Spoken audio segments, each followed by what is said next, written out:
Hindi sa pinag-overthink kita ha. Pero, kaya siguro hindi ka pinaglaban. Kasi mukha kang kalaban.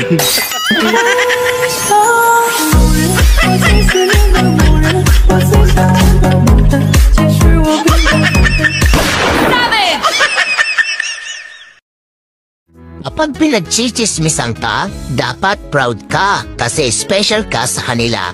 Isipin mo, sinasayang nila ang importanteng oras ng buhay nila para lang mapag-usapan ka. Kaya dapat magpasalamat ka kung ang mundo mo ay puno ng mga kontrabida. Sila kasi ang nagpapaganda ng iyong istorya. Basta tandaan mo lagi na ikaw ang bida at supporting cast lang ang role nila.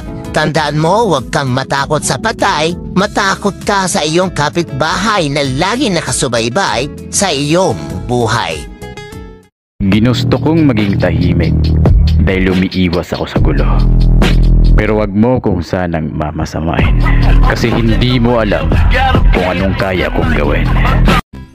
Kung tutulong ka raw sa isang tao, dapat walang kapalit. Hindi ka dapat magbilang at hindi ka rin dapat manumbat. Pero kapag ikaw naman ang tinulungan, dapat marunong ka rin magpasalamat. Masarap kasi sa pakiramdam yung nakakagawa ka ng bagay at may gumagawa ng mga bagay para sa'yo na hindi kailangan ang perang katapat. Alam mo kung bakit hirap na hirap kang maging masaya para sa iba? Kasi inggitera ka.